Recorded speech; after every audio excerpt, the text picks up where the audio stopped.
आप जनता के समर्थन का आपके पास वाहन है, तो उससे आपको क्या लग रहा है कि क्या भरपूर समर्थन मिल रहा है? चुनाव के जितने दौर हुए हैं जी। उसका अगर मैं बारीकी से अध्ययन करूं, क्योंकि मैं एक राजनीति शास्त्र का विद्यार्थी भी हूं, और मैं साफ मानता हूं कि चुनाव एक तरफा हो गया है। सत्ता दल कांग्रेस पार्टी के उनके साथी करीब करीब मैदान छोड़ चुके हैं। कांग्रेस के सभी वरिष्ठ नेता चुनाव लड़ने से मना कर दिया। ये आमतौर पर बुरे से बुरे दिन हो तब भी कभी कोई राजनीतिक दल में होता नहीं है जी।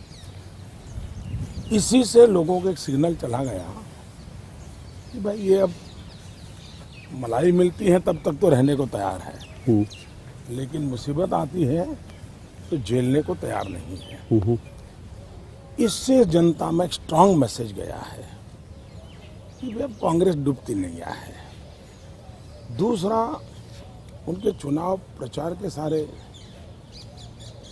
अलग अलग तबके हैं। डे वन से उन्होंने मोदी सेंट्रिक चुनाव बना दिया। उन्होंने बनाया, आप ही कहते हैं? वो कहते हैं आपने मोदी सेंट्रिक मैं आपको चुनाव। समझाऊं। जब भारतीय जनता पार्टी में चर्चा चल रही थी कि मोदी को प्रधानमंत्री का उम्मीदवार घोषित किया जाएगा, वो तो बीजेपी का अंदरूनी मामला था, घोषित करे या न करे। कांग्रेस के वरिष्ठ नेताओं का बयान आया कि हम चाहते हैं कि मोदी को जल्दी से घोषित करें जी, ताकि हमारा काम आसान हो जाएगा, क्योंकि देश मोदी को कभी स्वीकार नहीं कर सकता है। फिर चुनाव हमारा एक तरफ। ये कांग्रेस के बयान आपके पास रिकॉर्डेड होंगे, आप उपयोग कर सकते हैं। जब तय हो गया तो उन्होंने महफिल का माहौल बनाया कि हाँ वाह बढ़िया हो गया, अब हमारे लिए एकदम से लकीर मैंने मक्खन पे लकीर करने वाला मामला हो गया, ऐसा उनको लगा। फिर थोड़े दिन के बाद उनको लगा कि नहीं जरा और चेंज करो, तो बाद में उन्होंने कहा कि हो सकता है गुजरात के बार मोदी नहीं चलेंगे। ठीक है, बीजेपी वाले नाचते हो। चारों तरफ हमारी रैलियां होने लगी तो उनको ये परेशानी हो रही, भाई क्या बात है, तो होने लगा है। तो फिर उन्होंने चलाया कि मोदी बुजुर्गों का अपमान करते हैं, टिप्पणी करते हैं, फलाना करते हैं जी। और उनके वरिष्ठ नेता जिनके भरोसे उनकी सारी इलेक्शन कैंपेन है, उन्हीं के भरोसे उनको ये करना पड़ा। तो ये एक के बाद एक कदम। अभी भी देखिए आप, डेवलपमेंट पे कोई चर्चा करने को कांग्रेस तैयार नहीं है। 10 साल से वो सरकार चला रहे हैं। महंगाई का वादा किया था, पूरा नहीं किया, जवाब नहीं दे रहे, चर्चा नहीं कर रहे। 10 करोड़ नौजवानों को रोजगार देने के लिए कहा था, नौजवानों को रोजगार नहीं दिया। निर्भया फंड का 1000 करोड़ रुपया लगाया था बहन बेटियों की सुरक्षा के नाम पर जी, एक नया पैसा खर्च नहीं किया। भ्रष्टाचार के गंभीर आरोप लगे हैं, जवाब नहीं दे रहे। और जब चुनाव होता है तो जिस सरकार के लिए चुनाव होता है उस सरकार में जो लोग बैठे हैं उन्होंने जनता को जवाब देना चाहिए। मोदी वाली बात उनकी ज्यादा अब चलती नहीं, क्योंकि प्रजा मोदी के खिलाफ सुनने को तैयार नहीं है, साफ दिखता है। तो फिर अब गुजरात पे शिफ्ट किया है उन्होंने। पर अभी भी आपके ऊपर निजी हमले लगातार हो रहे हैं, और खास करके अब तो प्रियंका गांधी मैदान में हैं और वो सीधा सीधा आपको चुनौती दे रही हैं, आपकी सरकार को। आप देखिए, मैं इसको सीरियस नहीं लेता हूँ इन आरोपों को, या प्रियंका गांधी? मैं दोनों चीजें जी। मैं इन बातों को सीरियस इसलिए नहीं लेता हूँ कि कोई भी बेटी अपने भाई के विजय के लिए, माँ के विजय के लिए सब कुछ करेगी। और मैं मानता हूँ इतना तो उनको हमने अवसर देना चाहिए कि आखिर बेटी बेटी है, माँ के लिए नहीं करेगी तो किसके लिए करेगी, भाई के लिए नहीं करेगी तो किसके लिए। पर बीजेपी के नेता उन पर लगातार हमले कर रहे हैं। और एक बेटी के नाते वो कुछ भी कहें मैं कभी बुरा नहीं मानूंगा, क्योंकि उसको हक है अपनी माँ के लिए मेहनत करना, उनका हक बनता है अपने भाई के लिए काम करना। इससे भी 10 गालियां और देगी तो भी बेटी बेटी है। उसके प्रति नाराज़ी नहीं हो सकती। पर प्रधानमंत्री जी ने अभी 2 दिन पहले ऐसा कहा, उन्होंने कहा कि जो बात चल रही है, बीजेपी कह रही, दावा कर रही है कि देश में मोदी लहर है। प्रधानमंत्री कहते हैं कि ऐसी कोई लहर नहीं है, तो सिर्फ मीडिया क्रिएशन है। देखिए, जो एयर कंडीशन कमरे में रहते हैं ना, उनको बाहर की हवा का पता ही नहीं होता है, जी, कभी पता नहीं होता। आज हमारे प्रधानमंत्री जी ऐसे हैं कि जिनको कभी चुनाव लड़ने का सौभाग्य नहीं मिला है, जनता के बीच में जाने का अवसर नहीं मिला है। जिनको जनता के बीच में जाने का अवसर नहीं मिला है, अब उनको लहर का पता नहीं चलेगा, हवा का रुख का पता नहीं चलेगा, धूप का भी पता नहीं चलेगा, ताप कितना तेज हो गया है। इसलिए प्रधानमंत्री जी का बयान, वो जहाँ बैठे हैं तो उनकी जितनी रीच है उस हिसाब से उन्होंने कहा होगा। थोड़े बाहर निकलेंगे तो हो सकता है शायद दूसरी बात कहें। पर मोदी जी, जब आपको 13 सितंबर को जब ये बीजेपी ने ऐलान किया कि आप उनके प्रधानमंत्री पद के दावेदार होंगे, उसके बाद से आपके लगातार जो भाषण थे उससे ऐसा लग रहा था कि ये चुनाव डेवलपमेंट के मुद्दे पर होगा, और आप भी बार बार डेवलपमेंट की बात करते थे, गुजरात मॉडल की बात करते थे। लेकिन अब पिछले 7 महीने में ऐसा लग रहा है कि बिल्कुल पर्सनलाइज चुनाव हो गए हैं। एक व्यक्ति या किसी व्यक्तियों की, नेताओं की महत्वाकांक्षाओं पर लड़े जा रहे हैं, उनके बयानों पर लड़े जा रहे हैं। ऐसा आपको दुख होता है कि मतलब मुद्दे से कहीं भटक रहा है चुनाव? पहला देखिए, कल का मेरा आखिरी भाषण है अमृतसर का जी, पूरा भाषण देख लीजिए, और मैं चाहूँ कि दूरदर्शन मेरे भाषणों का एनालिसिस करे कि पूरा विषय में, चुनाव के मैदान में एक ही सभा दे रहा हूँ अमृतसर को, और कोई भी पॉलिटिकल छींटाकशी बिना डेवलपमेंट का दिशा क्या हो, अमृतसर को कैसे डेवलप करे, पूरा विषय बोल के मैं आया हूँ। अब मैं देख रहा हूँ कि वो हिंदुस्तान के एक भी मीडिया में वो नजर नहीं आता है, लेकिन वहाँ कहीं कुछ और बोल दिया होता जी, तो आप लोगों को तो मेरे को सोना चांदी मिल जाती। पर खबर ये आ रही है कि अब कांग्रेस ऐसे विकल्पों पर विचार कर रही है कि कैसे मोदी जी को दिल्ली आने से रोकना है। थर्ड फ्रंट की बात हो रही है, थर्ड फ्रंट के नेता बयान दे रहे हैं कि हम मोदी जी को रोकने के लिए किसी के साथ हाथ में नए गठबंधन की संभावनाएं तलाशी जा रही है, वामपंथी कर रहे हैं। आपको ये सब कैसे लगता है? मैं दूरदर्शन का आभारी हूँ, तो उन्होंने इतना बड़ा सटीक सवाल पूछा है, और वो भी दूरदर्शन ने पूछा। जी, मैं दूरदर्शन को अभिनंदन करता हूँ। बिल्कुल आपका एनालिसिस 1000% सही है, 1000% सही है, क्योंकि कांग्रेस और यूपीए के लोगों के पास शुरू में उनका चुनावी रणनीति का हिस्सा ये था कि दोबारा सरकार में आना हो। बाद में ध्यान में आया कि मेल नहीं बैठ रहा है, फिर उनका इरादा ये था कि बीजेपी अलग थलग हो जाए, एनडीए का रूप स्वरूप न बने। वो भी नहीं हुआ, क्योंकि पहली बार हिंदुस्तान की राजनीति में 25 दल का प्री पोल अलायंस बीजेपी के साथ हुआ, तो वो भी उनका गड़बड़ा गया। उसके बाद उन्होंने तय किया कि चलो हम तो नहीं आते हैं, लेकिन थर्ड फ्रंट, हंग पार्लियामेंट, कंफ्यूज पॉलिटिकल कैंपेन, इस पर चले जाए। जी, वो भी वो डिरेल नहीं कर पाए, बहुत कोशिश की। तो पहले सरकार बचाने के लिए लड़ रहे थे, उसके थोड़े दिन के बाद वो एनडीए की ताकत न बढ़े इसके लिए लड़ रहे थे। उसके बाद वो सोच रहे थे कि अच्छा होगा हम कुछ कर लें। अब उनका जो आखिरी स्टेज आया है, क्योंकि जितने दौर के मतदान हुए, इन मतदान के दौर में 2 चीजें साफ हुई हैं। अब तक जिन्होंने वोट दिया है उन्होंने दिल्ली सरकार का जाने का काम पूरा कर दिया है। माँ बेटे की सरकार अब नहीं रहेगी, वो जाएगी। दूसरा काम किया उन्होंने, नई सरकार की नींव उन्होंने शिलान्यास कर दिया है। इसलिए अब उनका, मुझे जैसे राजनीति की समझ आती है उनको भी आती है, उनके पास तो इंटेलिजेंस डिपार्टमेंट हर सीट का डेली रिपोर्ट देता है, उनको भी मालूम है कि अब वो गए हैं। अब उनका इरादा ये है कि ठीक हम तो गए, लेकिन तुम्हें आने में दिक्कतें कैसे कैसे पैदा हो, अब वो रास्ता उन्होंने रणनीति। शायद तभी आपने कहा कि आपका हल तलाश रही है कांग्रेस, और उसमें उनकी कोशिश ये है कि किसी भी हालत में सरकार बने तो भी मरी पड़ी बने, ढीली ढाली बने, कम सीटों वाली बने, तो हम 5 साल में उनको परेशान करते रहेंगे जैसी कांग्रेस की आदत है।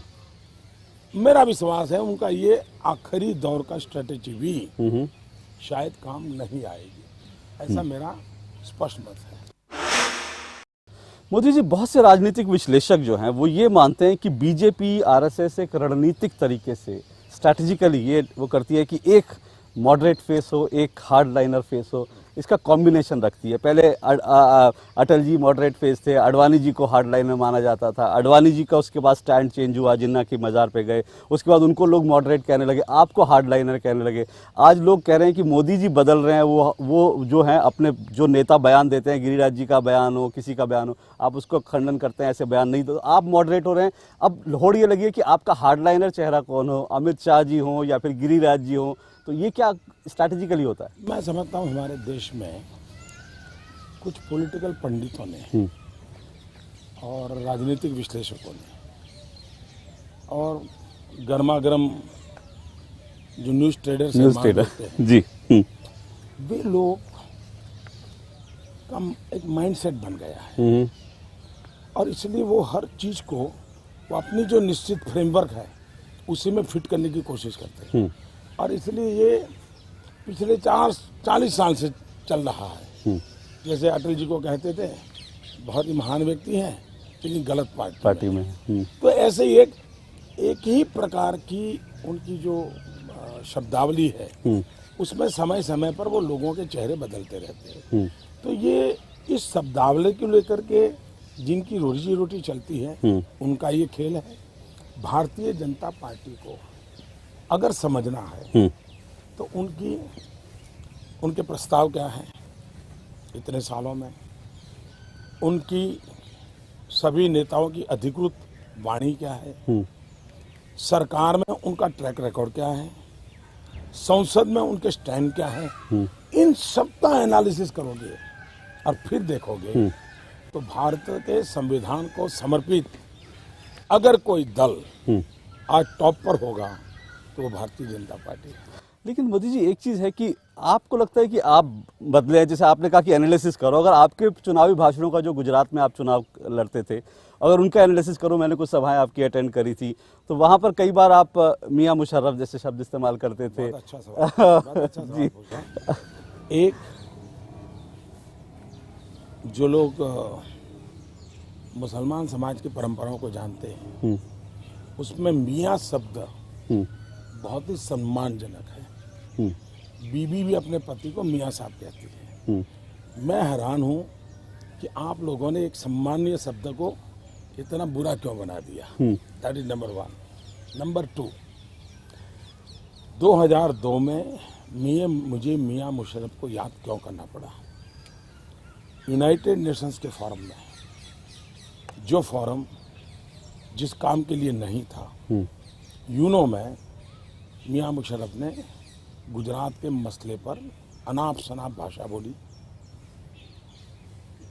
मैं मानता हूं कि गुजरात को उनको वहां पर गाली देने का कोई हक नहीं था, किसी देश में इंटरफेयर करने का हक नहीं था। तो मेरा दावा, मेरा जिम्मा बनता था, मेरे राज्य का मैं मुख्यमंत्री हूँ, मेरा जिम्मा बनता था कि दुनिया की कोई ताकत कितनी बड़ी क्यों ना हो मेरे देश पर उंगली नहीं उठा सकती, मेरे राज्य पर उंगली नहीं उठा सकती। और इसलिए मैंने उनके खिलाफ आवाज़ उठाई, लोक जागरण किया। इसको हार्ड लाइन सॉफ्ट लाइन से जोड़ते नहीं है, ये देशभक्ति का मसला है।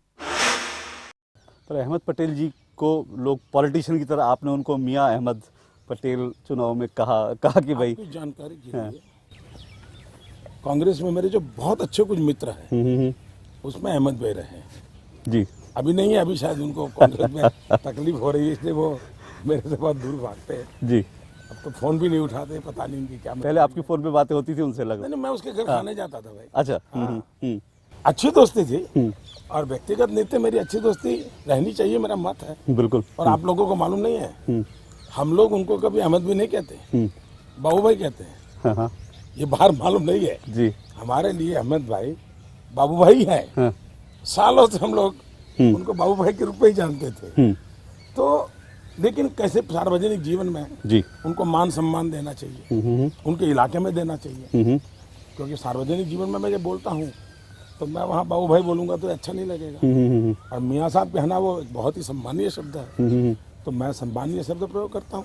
आपके मित्र बहुत है, जैसे आपने पहले भी कहा कि पॉलिटिकल पार्टी, लेकिन एक आपके मित्र शरद पवार साहब हैं, उन्होंने कहा कि भाई मोदी जी की स्वीकार्यता कम है तो राजनाथ सिंह जो है वो प्रधानमंत्री बन सकते हैं क्योंकि उनकी स्वीकार्यता आपसे ज़्यादा है। आपके मित्र हैं शरद पवार साहब, जो मित्र ऐसा कहते हैं। एक तो मुझसे वो काफ़ी वरिष्ठ है, मैं तो बहुत जूनियर हूँ उनके हिसाब से। ये बात सही है कि मेरा उनका संबंध बहुत अच्छा रहा है, आज भी है, आज भी है। लेकिन उनके और हमारे राजनीतिक विचार बिल्कुल भिन्न है। अब वो चुनाव के मैदान में है, तो ये जो कांग्रेस और यूपीए की स्ट्रेटेजी है कि कंफ्यूजन क्रिएट करो, भले अब सरकार बने एनडीए की, लेकिन मजबूत ना बने, बने तो हो हल्ला वाला बने, इसके बीच तो बोने पड़ेंगे ना। तो बीज बोने का काम शरद पवार का वहाँ चुनाव पूरा हो गया, तो क्योंकि उनके लिए महाराष्ट्र में तो मोदी को गाली देकर के कुछ निकलना नहीं था, तो चुनाव पूरा होने के बाद उन्होंने इंटरव्यू देना शुरू किया है। लेकिन आपने एक सवाल का जवाब नहीं दिया कि क्या मोदी जी में बदलाव आया है, क्योंकि लोग कहते हैं कि भाई मोदी जी अब जिस तरह का स्टैंड लेते हैं, जिस तरह की बात करते हैं, डेवलपमेंट की बात करते हैं, तो वो थोड़ा सा बदलाव दिखता है उनकी लाइन में कहीं ना कहीं। मैं मानता हूँ कि ये मूल्यांकन जो है ना वो सही नहीं है जी।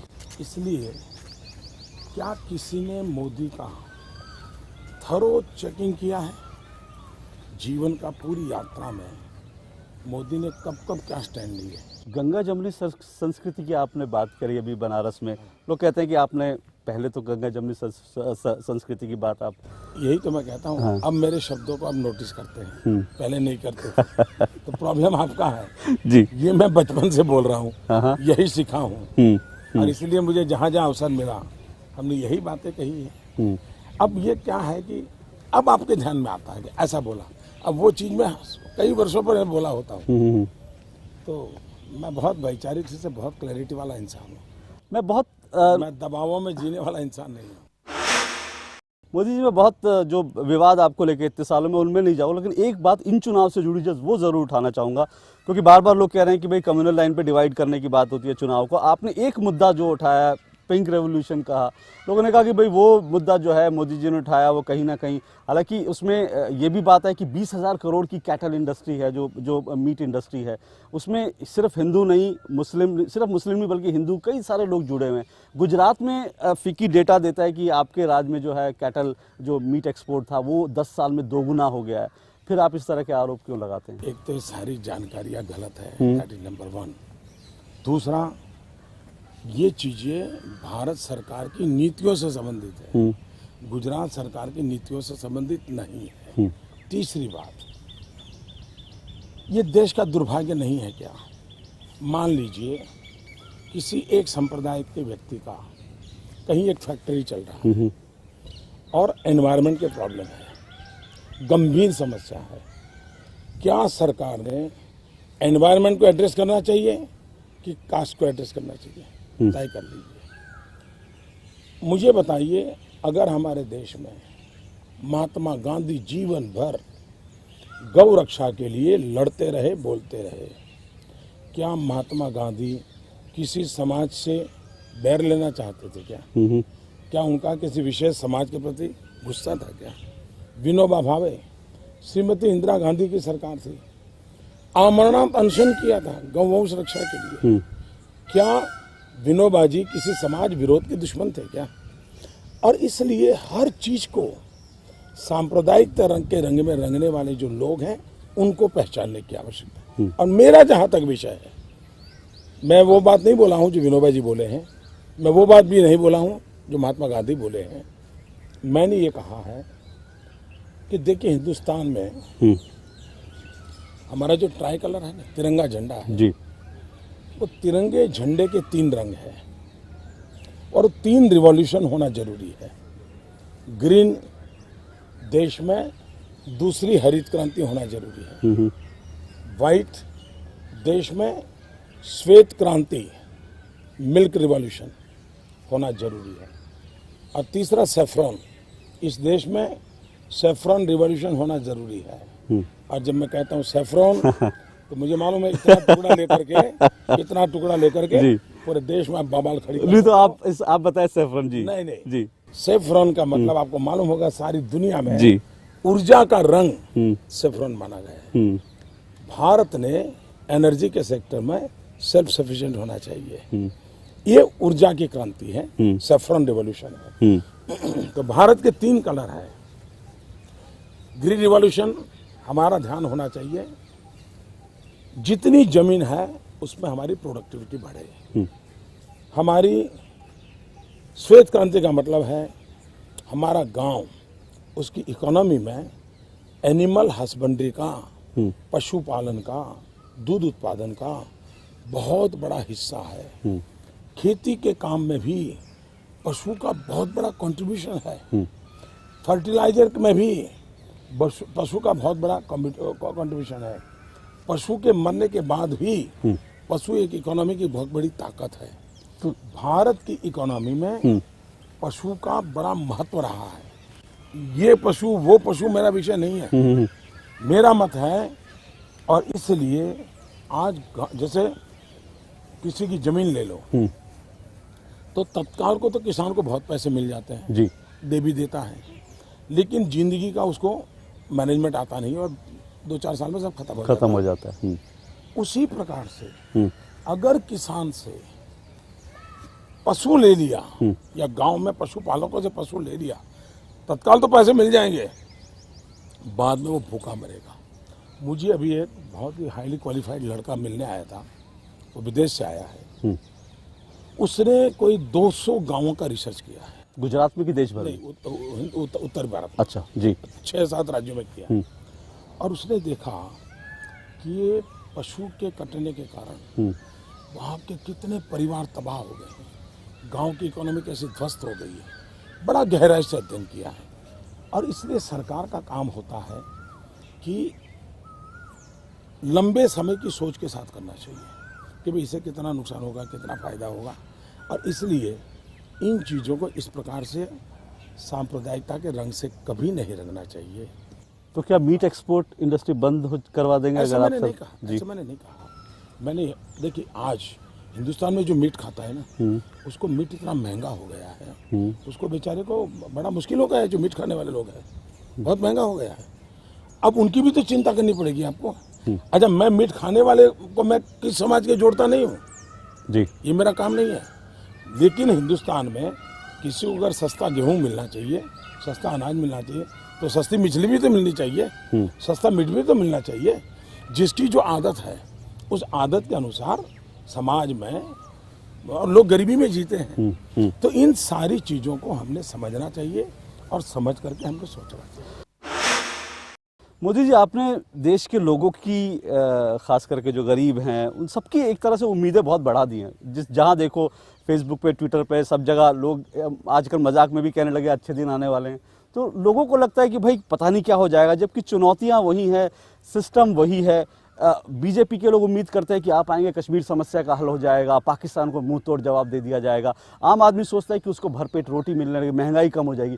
इतनी उम्मीदें बढ़ा दी हैं, कभी आपको लगता है इतनी उम्मीदों का बोझ आपके कंधों पर है और ये बहुत चुनौतीपूर्ण हो जाएगा? देखिए, उम्मीदों का कारण मोदी नहीं, उम्मीदों का कारण जो भयंकर निराशा देखी है लोगों ने।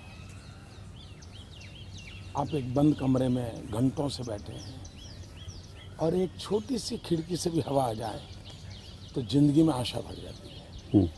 आज स्थिति है कि इतनी निराशा का माहौल है तो लोगों को लगता है यार कहीं से तो कुछ अच्छी बात नजर आ रही है। उससे वो लगता है कि यार वहाँ हुआ तो मेरे यहाँ हो सकता है। कोई जाके कहे बनारस में कि मैं गंगा ठीक करूँगा, कोई नहीं मानेगा। मोदी कहेगा तो मानेंगे। क्यों? मोदी का साबरमती रिवरफ्रंट का ट्रैक रिकॉर्ड है, करके दिखाया है। अगर करके दिखाया है तो लोगों को भरोसा होता है। तो कपिल सिब्बल साहब ने कल ही कहा, उन्होंने कहा कि अरे साबरमती तो पहले भी बहुत बढ़िया सा उसका इस तरह की स्थिति थी। मैं नहीं कह रहा, कपिल सिब्बल साहब कह रहे हैं जाहिर तौर पे। कपिल सिब्बल साहब जैसा बुद्धिमान इस देश में मैंने तो अभी तक कोई देखा नहीं। 2 रत्न ही है हमारे प्रधानमंत्री जी की कैबिनेट में, एक चिदम्बरम साहब और कपिल सिब्बल साहब। वे आइडियाज़ के मैन्युफैक्चरिंग में बहुत एक्सपर्ट हैं। झूठ मैन्युफैक्चरिंग में बहुत बड़ी उनकी इंडस्ट्री चलती है। उनको पता नहीं है कि गुजरात में साबरमती नदी में सर्कस चलते थे और गुजरात में जो बच्चे आज 12 साल के हैं, उनको अगर आज से 2 साल पहले 5 साल पहले ऐसे लिखने के कहते थे साबरमती पर निबंध लिखो, क्योंकि गांधी जी के साथ जुड़ा हुआ है, तो निबंध में क्या लिखते थे कि साबरमती रिवर बहुत अच्छी है, बालू के ढेर हैं, सर्कस चलता है, सर्कस देखने का मज़ा आता है, गधे बहुत आते हैं, क्रिकेट खेलने के लिए हम साबरमती में जाते हैं। क्योंकि उसे मालूम ही नहीं था कि नदी में पानी होता है। मुझे किसी ने एक दिन चिट्ठी लिखी थी कि एक बच्चा अपने पिताजी के साथ स्कूटर पे जाता था, तो बीच पे जाता था, ये ऊपर क्यों बनाया रास्ता, ये ऊपर क्यों बनाया? तो बाप कह रहा था नीचे से नदी है। तो बोले नदी तो पानी होता है, तो यहाँ कहाँ नदी है, आप झूठ बोलते हो। ये मैंने पूरा अखबार में माँ बाप बेटे का डायलॉग पढ़ा है। अगर कपिल सिब्बल साहब को इतना प्राथमिक नॉलेज नहीं है तो क्या करेगा ये?